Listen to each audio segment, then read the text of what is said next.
Hello student, welcome in biology video tutorial. Today we are going to learn the topic that is reproduction in lower and higher plant. आज आपण reproduction in lower and higher plant या टॉपिकबद्दल शिकणार आहोत. या टॉपिकमध्ये हे एवढे सगळे पॉईंट दिलेले आहेत. Out of these point we are today going to study the first point that is asexual reproduction. या सगळ्या पॉईंटमधील पहिला जो पॉईंट आहे असेक्शुअल रिप्रोडक्शन, याबद्दल आज आपण शिकूया. एकदम सुरुवातीला आपण आधी डेफिनेशन बघूया. What is reproduction? Reproduction is defined as the biological process of formation of new life form from pre-existing similar life. याचा अर्थ असा होतो की कोणत्याही नवीन सजीवाची निर्मिती की जी आधीपासून अस्तित्वात असलेल्या सजीवाने केलेली आहे आणि तो सजीव एक्झॅक्टली आयडेंटिकल आहे, म्हणजे स्वतःसारख्याच दुसऱ्या एका नवीन सजीवाची निर्मिती करणे ही जी प्रोसेस आहे याला रिप्रोडक्शन, पुनरुत्पादन असं म्हटलं जातं. Reproduction is of two type आणि हे रिप्रोडक्शन दोन टाईपचं आहे. त्यापैकी पहिला आहे असेक्शुअल रिप्रोडक्शन आणि दुसरा आहे सेक्शुअल रिप्रोडक्शन. ज्या रिप्रोडक्शनमध्ये पॅरेंटचा सहभाग हा सिंगल पॅरेंट असेल तर त्याला असेक्शुअल रिप्रोडक्शन म्हणायचं, आणि ज्या रिप्रोडक्शनमध्ये दोन पॅरेंट्स असतात, दोन इंडिव्हिज्युअल सहभाग घेतात, त्यांना सेक्शुअल रिप्रोडक्शन असं म्हणायचं. Today in this video lecture we are going to study about the asexual reproduction in plant. There are some points regarding to the asexual reproduction, and that points are, पहिला point आहे, it does not involve the fusion of two compatible gamete or sex cells. यांच्यामध्ये कोणत्याही गॅमेटचं fusion असत नाही. Production of genetically identical progeny from a single organism. यामध्ये एखाद्या single ऑर्गॅनिझमपासून जे काही ऑर्गॅनिझम्स तयार होतात हे जेनेटिकली आयडेंटिकल असतात. हे एकमेकांचे जेनेटिकली आयडेंटिकल प्लांट्स असतात. Inherit the jeans of the parents. मग हा जो पॅरेंट प्लांटचा जो जीन असेल तेच जेनेटिक मटेरियल ह्या सगळ्या नवीन इंडिव्हिज्युअलमध्ये एक्झिस्ट असतात. Morphologically and genetically identical individuals are produced. They are clones. आणि हे सगळे मॉर्फॉलॉजिकलीसुद्धा सारखे असतात आणि जेनेटिकलीसुद्धा सारखे असतात, म्हणून हे एकमेकांचे काय असतात, क्लोन्स असतात. So these are some main points from the asexual reproduction. Next slide. Modes of asexual reproduction. हे असेक्शुअल रिप्रोडक्शन कोणकोणत्या मोड्समधून होतं ते आता आपण इथे बघूया. First is fragmentation, then budding, then spore formation, binary fission, conidia formation and gimule formation. All these modes today we are going to study. ह्या सगळ्या मोड्स बद्दल आज आपण माहिती घेऊया. सुरुवात करूया पहिल्या असेक्शुअल मोडपासून. तो म्हणजे कोणता? फ्रॅगमेंटेशन. नावातच आहे, फ्रॅगमेंट म्हणजे तुकडे होणे, आणि तुकडे होण्यापासून जर पुनरुत्पादन होत असेल तर त्याला फ्रॅगमेंटेशन असं म्हणायचं. Multicellular organism can break into fragments. वेगवेगळ्या फ्रॅगमेंटमध्ये हे मल्टीसेल्युलर ब्रेक होऊ शकतात. Due to one or the other reason. वेगवेगळ्या कारणांमुळे हे डिव्हिजन होऊ शकतं. These fragments grow into new individual. आणि हे सगळे फ्रॅगमेंट जे आहेत ते नवीन इंडिव्हिज्युअल म्हणून ग्रो होऊ शकतात, आणि या टाईपच्या रिप्रोडक्शनला फ्रॅगमेंटेशन असं म्हटलं जातं. For example spirogyra. या डायग्रॅममध्ये जे उदाहरण दिलेलं आहे ते काय आहे, स्पायरोगायरा याचं आहे. नेक्स्ट जे मोड ऑफ रिप्रोडक्शन आहे तो म्हणजे ईस्ट या सेलमध्ये दिसून येतो. ईस्ट सेल, त्याचं रिप्रोडक्शन हे अशा प्रकारे छोटे बड तयार करून नवीन हे बड सेपरेट होतात आणि नवीन इंडिव्हिज्युअल हे एक्झिस्ट होतात. या टाईपचा जो रिप्रोडक्शनचा टाईप आहे याला बडिंग असं म्हटलं जातं. Usually it takes place during the favourable condition by producing one or more outgrowth that is bud.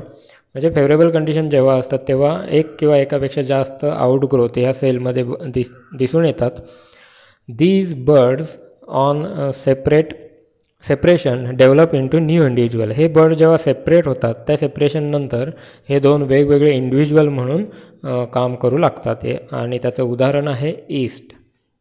Next slide आपण बघूया. Next mode of asexual reproduction that is spore formation. काही अल्गीज अशा आहेत की ज्या स्पोअर तयार करतात. ह्या डायग्रॅममध्ये आपण बघू शकतो की there is an algae that is chlamydomonas. Asexual reproduction occurs by the flagellated motile zoospore which can grow independently into new individuals. यामध्ये फ्लॅजेला असणारे झूस्पोर्स तयार होतात आणि ते नंतर ग्रो झाले की नवीन इंडिव्हिज्युअल म्हणून अस्तित्वात येऊ शकतात. तर हा जो प्रकार आहे याला स्पोअर फॉर्मेशन असं म्हटलं जातं. नेक्स्ट जो मोड आहे तो म्हणजे बायनरी फिशन. बायनरी म्हणजे दोन, एकाचे दोन होणे याला बायनरी असं म्हणायचं. फिशन मीन्स तुकडे. एकाचे दोन इंडिव्हिज्युअल तयार होणे या प्रकाराला बायनरी फिशन असं म्हटलं जातं. For example amoeba, paramecium etcetera. इथे हा एक पॅरामोशियम दाखवलेला आहे. एका पॅरामोशियमचे सुरुवातीला त्याची सेल्युलर ऑर्गनलीज सेपरेट होतात, न्यूक्लियस सेपरेट होतो आणि त्यानंतर हे दोन पॅरामोशियम अस्तित्वात येतात. सिमिलरली सुरुवातीला हा जो अमिबा आहे याचे न्यूक्लियस सेपरेट होतात आणि शेवटी दोन सेपरेट अमिबा तयार होतात. त्यानंतर एक प्रकार आहे conidia formation. In case of Penicillium समजा हा जर एक स्टॉक असेल पेनिसिलियमचा तर त्याच्या टिप रिजनवरती कोनिडिया म्हणजे असे स्पोर्स तयार होतात. त्याला कोनिडिया असं म्हटलं जातं. आणि हे कोनिडिया जेव्हा डेव्हलप होतात तेव्हा नवीन इंडिव्हिज्युअल तयार करतात पेनिसिलियमचा. तो जो प्रकार आहे त्याला कोनिडिया फॉर्मेशन असं म्हटलं जातं. आणि चौथा शेवटचा जो प्रकार आहे हा आहे जिमिल फॉर्मेशन. जिमिल फॉर्मेशनमध्ये काय होतं तर काही ऑर्गॅनिझम हे असे सिस्ट तयार करतात. आपल्या सभोवताली असं एक आवरण तयार करतात आणि त्याच्या आतमध्ये हे स्वतः मल्टिप्लाय होतात भरपूर प्रमाणात. फॉर एक्झाम्पल स्पॉन्जेसमध्ये हा प्रकार दिसून येतो. हे भरपूर प्रमाणात इथे मल्टिप्लाय होतात आणि जेव्हा हे सिस्ट डायजेस्ट होतं किंवा निघून जातं तेव्हा सर्व जे काही नवीन इंडिव्हिज्युअल तयार झालेले आहेत हे जे नवीन तयार होण्याची क्रिया आहे सिम्पल मायटोटिक डिव्हिजन सेलचा जो प्रकार आहे, सेल डिव्हिजनचा जो प्रकार आहे त्यानुसार हे डिवाईड होतात. नवीन सेलची निर्मिती होते आणि नवीन इंडिव्हिज्युअल इथे अस्तित्वात येतात. तर हा शेवटचा असेक्शुअल रिप्रोडक्शनचा मोड झाला. तर हे आहेत असेक्शुअल रिप्रोडक्शनचे मोड्स. यानंतर आर्टिफिशियल काही मेथड्स आहेत. आणि इन हायर प्लांट आर्टिफिशियलच्या अगोदर काही प्रकार आहेत ते आपण आधी बघूया. In higher plant for example angiospermic plant त्यांच्यामध्ये त्यांचे जे व्हेजिटेटिव्ह पार्ट्स असतात रूट असेल, स्टेम असेल, लीफ असेल यांच्यामधून सुद्धा ते रिप्रोडक्शन घडवून आणू शकतात. मग आता ते कसे हे आपण इथून पुढच्या स्लाईडमध्ये बघणार आहोत. Reproduction takes place with the vegetative part. त्यांच्या व्हेजिटेटिव्ह पार्टमधून जर रिप्रोडक्शन होत असेल of the plant part is called as vegetative reproduction. अशा रिप्रोडक्शनला व्हेजिटेटिव्ह रिप्रोडक्शन असं म्हटलं जातं. Example of vegetative reproductions are first the root vegetative reproduction. याची जी उदाहरणं बघायची झाली तर स्वीट पोटॅटो, ॲस्पॅरेगस, डॅलिया ही जी उदाहरणं आहेत ही व्हेजिटेटिव्ह रिप्रोडक्शनची उदाहरणं आहेत. दुसरं आहे लीफ म्हणजे ब्रायोफायलम. जे मगाशी आपण एका स्लाईडमध्ये बघितलं होतं एका लीफला अनेक छोटी छोटी प्लांट आलेली होती. तो जो ब्रायोफायलम हा जो प्रकार आहे हा त्या लीफमधून सुद्धा नवीन प्लांटची निर्मिती करू शकतो. नंतर आहे स्टेम म्हणजे काही जिंजर असेल किंवा पोटॅटो असेल यांच्या स्टेममधून नवीन प्लांट येऊ शकतात. हे जे काय आईज आहेत हे नवीन प्लांट डेव्हलप करू शकतात. काही स्टेम हे रनर फॉर्म तयार करतात, नवीन प्लांटची निर्मिती करतात. काही स्टेम हे बर्ड तयार करतात आणि तिथे नवीन प्लांट तयार करू शकतात. तर अशा पद्धतीने रूट, लीफ किंवा स्टेम हे रिप्रोडक्शन घडून आणू शकतात. तर ते झाले सर्व. हा जो प्रकार आहे हा नॅचरल व्हेजिटेटिव्ह रिप्रोडक्शनचा आहे. यानंतर जो आपण बघणार आहोत तो vegetative reproduction but artificial. Plant reproduce asexually through their vegetative part which we know that, हे आपल्याला माहिती आहे. The new plant form are genetically identical to their parent, हे जेनेटिकली पॅरेंटला आयडेंटिकलच असतात. Not occur naturally in plant, काही जर प्लांटमध्ये हे जर नॅचरली घडत नसेल तर काय करावं लागतं. In agriculture and horticulture exploit vegetative reproduction in order to multiply the fresh stocks of plant. ॲग्रिकल्चरमध्ये किंवा हॉर्टिकल्चरमध्ये काही असे प्लांट असतात की त्यांचे जे जेनेटिकल कॅरेक्टर आहेत हे आपल्याला जसेच्या तसे हवे असतात आणि नवीन इंडिव्हिज्युअलची निर्मिती करायची असते, अनेक प्लांटची निर्मिती करायची असते. मग अशा वेळेला पुढील काही प्रकारांमध्ये आपण प्लांटची निर्मिती करू शकतो आणि ते मोड्स कोणते कोणते आहेत. तर कटिंग आहे, cutting is there, grafting is there and tissue culture. ह्या 3 प्रकारांमध्ये आपण त्यांची प्रोपॅगेशन करू शकतो. ह्या सगळ्या गोष्टीला व्हेजिटेटिव्ह प्रोपॅगेशन असं म्हटलं जातं. पहिला प्रकार आपण इथे बघूया, कटिंग. स्टेम कटिंग रोजमध्ये आपण करतो. लीफ कटिंग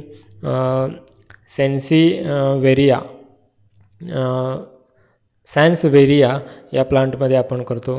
रूट कटिंग हे ब्लॅकबेरीमध्ये आपण करू शकतो. तर स्टेम कटिंग करून कटिंग हा जो प्रकार आहे हा कटिंग करून हा जो वरचा पार्ट आहे तो इथे पॉट केलेला आहे आणि हा जो भाग आहे हा नवीन प्लांटमध्ये डेव्हलप होऊ शकतो. अशा प्रकारे एका प्लांटचे 2 प्लांट तयार केले जाऊ शकतात. So this is one type of the artificial propagation, that is cutting. Second is grafting. ग्राफ्टिंगमध्ये काय केलं जातं तर आपल्याला हव्या असलेल्या प्लांटचे कॅरेक्टर दुसऱ्या एका वाईल्ड प्लांटवरती जर आणायचे असेल तर ते प्लांटचे कॅरेक्टर कसे आणले जातात.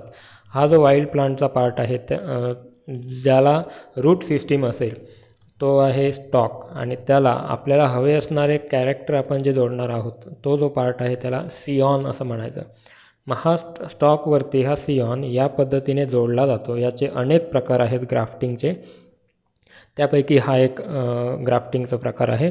तर अशा प्रकारे 2 वेगवेगळे प्लांट एकत्रित जोडून सुद्धा आपण नवीन प्लांटची निर्मिती करू शकतो. So this is one type of artificial propagation.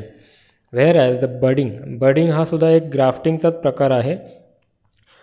ज्या ठिकाणी आपण फांदी ग्राफ्ट करतो त्याच्याऐवजी जर एखादा बड ग्राफ्ट केला, त्यांचा मुकुल जो आहे तो जर ग्राफ्ट केला तर त्याला बड ग्राफ्टिंग असं म्हटलं जातं. Whereas budding is also called as bud grafting in which only one bud is joined on the stock. इथे एक बड स्टॉकवरती जॉईंट केला जातो. For example apple, pear, rose etcetera या प्लांटमध्ये बड ग्राफ्टिंग केली जाते. Lastly there is another point that is tissue culture. हा सुद्धा एक आर्टिफिशियल प्रोपॅगेशनचा पार्ट आहे. It is a method by which small amount of plant tissue is carefully grown to give a many plant. यामध्ये एखाद्या प्लांटचा एक छोटासा पार्ट आर्टिफिशियल मीडियममध्ये ग्रो केला जातो केअरफुली आणि अशा प्रकारे नवीन प्लांट भरपूर प्रमाणात आपण तयार करू शकतो. Micro propagation method is also use now a day. आणि मायक्रो प्रोपॅगेशनसुद्धा घडवून आणलं जातं. म्हणजे मायक्रोस्कोपिक पार्ट मोठ्या प्लांटचा कोणताही सोमॅटिक सेल जर घेतला तर ते सोमॅटिक सेल आपण मल्टिप्लाय करू शकतो आणि प्रत्येक सेलपासून नवीन प्लांट इंडिव्हिज्युअल्स तयार करू शकतो. So all these are the artificial vegetative reproduction. So here up to here we have completed the asexual reproduction. In that point we have seen some modes of asexual reproduction. After that vegetative reproduction we have seen, and lastly we have seen the artificial vegetative propagation. Up to here we will stop here. Thank you.